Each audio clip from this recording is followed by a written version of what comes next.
Boa tarde, bom? Tudo bem? Deixa eu te perguntar, a gente está fazendo um programinha sobre a Copa. Você toparia dar uma entrevistinha rápida? Cara, desculpa, eu nem assisto a Copa. É? Pronto. Obrigada a vocês. Acabou a segunda rodada da Copa e nós estamos aqui na redação completamente vazia nesse domingo de final de tarde para conversar com vocês um pouco sobre o que aconteceu. Teve jogaço da Alemanha, teve jogo do Brasil, os hermanos perigando. Não é, Babo? O que você achou desse começo de segunda rodada aí? André, antes de falar da segunda rodada, inscreva-se no canal, clique aí no sininho de notificação para você receber os nossos vídeos. Seria legal, antes da gente começar o nosso debate, a gente ir pra rua, né? Que a gente foi mais uma vez pra rua pra ver o que a turma tá achando da Copa, né? Demorou.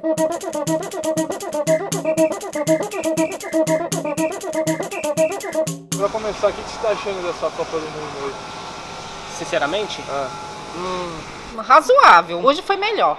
Hoje nesse jogo 2 a contra 0, Costa Rica. tá, foi bom. Até os 40 do segundo tempo, né? Isso, porque o primeiro tempo tava uma caca, né? A princípio eu fiquei um pouco desanimada, né? Mas hoje superou as expectativas, principalmente no final.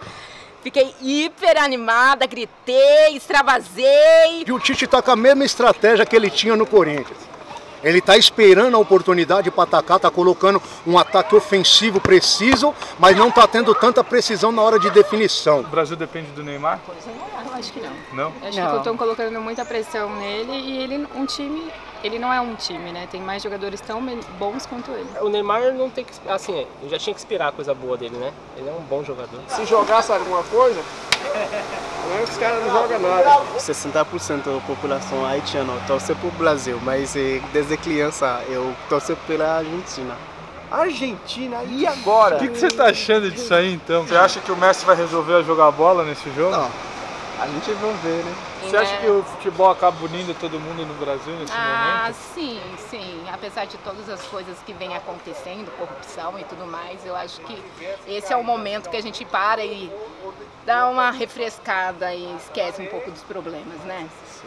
Apesar que os problemas voltam aí depois da Copa. Tem muita gente interessada, foi no dia do jogo do Brasil, né? Então tinha muita gente animada com o jogo. Uhul, Brasil! E por outro lado, tem gente que não tá nem aí, né? Porque tá acontecendo. Tem gente que, inclusive, não queria nem saber do que a gente estava propondo. Pedíamos entrevista e a pessoa passava reto. Foda-se futebol, os caras ganham 10, 15 milhões lá por mês.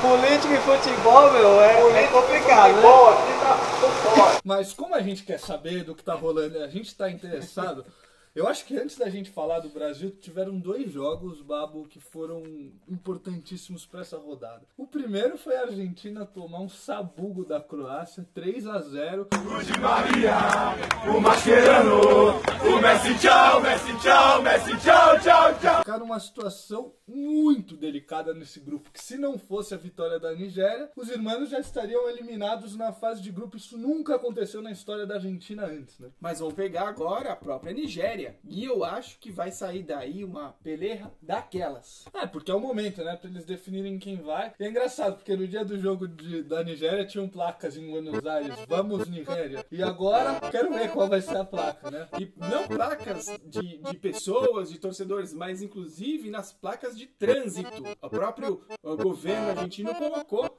lá mensagens de incentivo à seleção nigeriana. Muito legal esse clima. E agora o que fica é ver o Messi, né? Foi aniversário dele e tá todo mundo esperando uma atuação de gala dele e acho que ele tem a oportunidade de mostrar porque que ele veio pra Copa, né? Agora vai, Inferno Astral acabou, segue Messi. Outro jogo que foi animal, cara, que eu vou te dizer que bateu um negócio em mim ali que eu até comemorei o gol da Alemanha no final, que é uma coisa completamente louca, porque esse jogo foi muito bom, né? A Alemanha tava numa situação muito parecida com a Argentina, saiu perdendo e foi atrás com 1 a menos no fim do jogo e conseguiu aquele gol do Thomas Kroos, que pra mim esse cara é um dos melhores meio-campistas do mundo.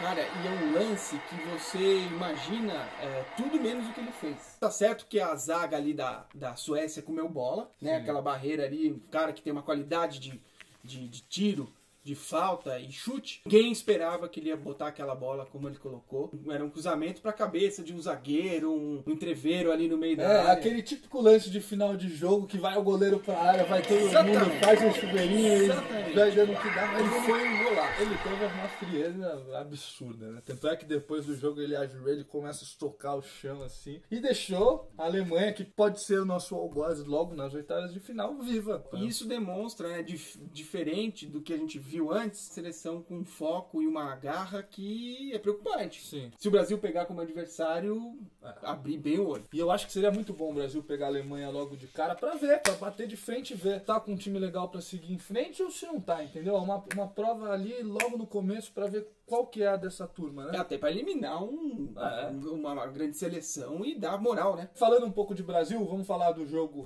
contra a Costa Rica? Vamos. Foi um jogo que o Brasil buscou bastante o ataque, principalmente no segundo tempo. Deu pra ver que o time tá começando a se entrosar um pouco mais. Por outro lado, demorou 90 minutos pra fazer um gol na Costa Rica. O que você achou do jogo, Balbo? Eu achei um jogo fraco.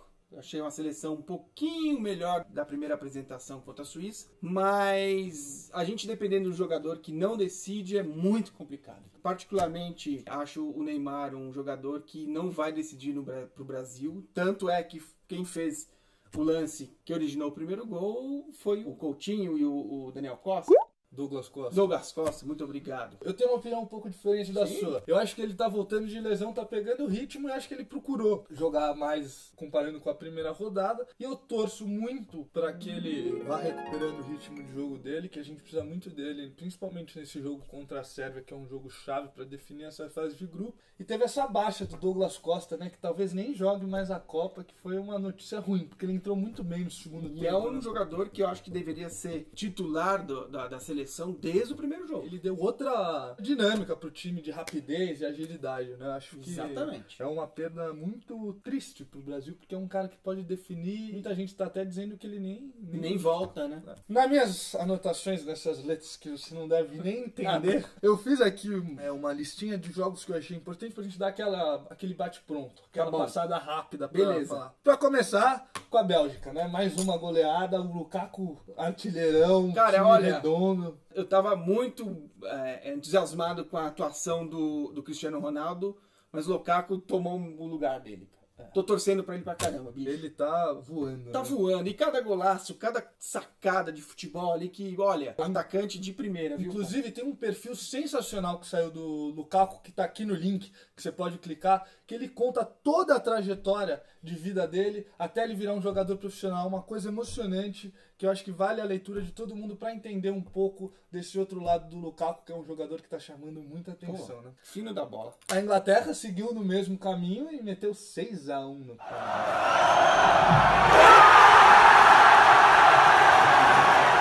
Mas o Panamá é uma seleção muito fraca, né, André? A seleção inglesa, se pegar uma seleção um pouco mais estruturada, não mete. Sim. Não pode, ganham-se jogos, mas não mete goleada, não. Sabe o que foi a coisa mais legal desse jogo? Foi o gol do Panamá. Porque por mais que tenha perdido de 6-1, foi a primeira vez que Panamá marcou um gol numa Copa do Mundo. Então foi muito legal ver a torcida chorando, o jogador faz o gol e ele já começa a chorar ali. Acho muito legal ver esse outro lado da Copa, que é essa importância que traz para esses países pequenos que não tem uma tradição tão grande no futebol. Né? E mesmo ganhar uma sabugada de 6, né? Sim. Os caras curtiram o gol. Teve outro jogão, Senegal e Japão, né? O Senegal é uma seleção que está surpreendendo e eu tô torcendo muito para que passe para as oitavas. A França, com um joguinho mais ou menos igual o jogo da Austrália ali, mas não perdeu. E eliminou o Peru e o Paulo Guerreiro, coitado, que fez todo o sacrifício dele para jogar uma Copa. E o Peru deixou isso passar. Não conseguiu fazer o gol na França. A França, com aquele futebol burocrático dela, tá indo, hein? Sim. Isso daí é bem típico de seleções que ganham campeonato, cara. Então, olho na França. O México ganhou e encaminhou a sua classificação no grupo aí. É uma seleção que tem aquele futebol tradicional do México de contra-ataque, de defender e tal, mas é uma seleção que pode chegar até umas quartas de final aí, eu acho. Aí vai ter um terremoto de novo. Ô, Babo, pra não deixar de falar, teve Uruguai, Portugal e Espanha que ganharam 1-0 e tal. Times aí que é super importante ficar de olho e que estão caminhando as classificações dele pra chegar aí nessas oitavas de final, que pra mim é aí que a Copa começa. Por mais que tenham jogos super legais na fase de grupo, agora o bicho vai pegar, né? E o nosso bolão parece que rodou, né? Agora a gente conseguiu acertar a mão. Eu vou contabilizar agora, daqui a pouco, os nossos jogos, mas parece que você é o líder. Opa, depois desse último jogo. A gente não pode deixar de falar da Colômbia, né? Claro. Que depois de uma atuação decepcionante com o Japão, meteu 3-0, mandou a Polônia pra casa e vem pra brigar no jogo contra o Senegal por essa vaga nesse grupo H, que pra mim era um grupo que eu olhava com maus olhos, mas é um grupo que tá muito legal de... Tá muito legal de assistir. Diferente de alguns grupos, né? Que tem algumas peladas. Falando em pelada, você sabe por que existe o termo pelada, né? Não faço ideia. Algumas pessoas dizem que o termo vem por causa de um tipo de bola, que era feita de borracha de couro, a pela. E outras pessoas dizem que a pelada vem por causa do campo que não nasce grama, onde tem muitas partidas amadoras, então ali é um terrão. A segunda explicação, né? Me faz mais sentido. Eu também, eu sou um jogador de peladas aí, eu acho que os terrões representam bastante o que é a pelada aqui no... E é onde que nascem os nossos maiores jogadores. Menos eu, porque você viu eu jogando ali. É, vocês vão ver, a gente deu uma palhinha de embaixadinha aí que ficou engraçado. Eu levo.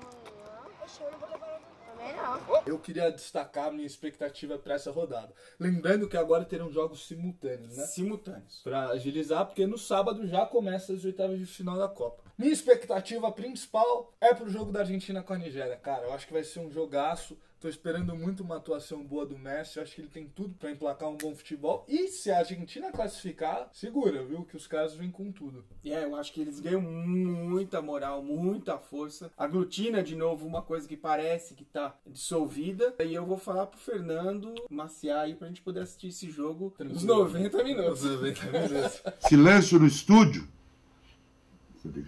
E também vamos ver o que sai do Brasil. Próxima rodada, vamos esperando um entrosamento cada vez melhor da equipe. E para se conter um pouco ali na comemoração, porque vocês viram que o Tite caiu e já puxou o posterior da coxa ali. O cara tá velho, tem que pegar leve com ele, que a gente precisa dele também. O Neymar cai, o Tite cai. Mas quem não cai? O Temer. Se Deus quiser, teremos eleições com Lula livre em outubro para definir o futuro desse país de forma democrática. Lula livre. Lula livre. Valeu, Babo. Valeu, até a próxima. Tchau, gente. Não, calma. Eu deixo só fechar. Quer que eu fale de novo? Não, quem não cai é o Temer, aí eu falo agora.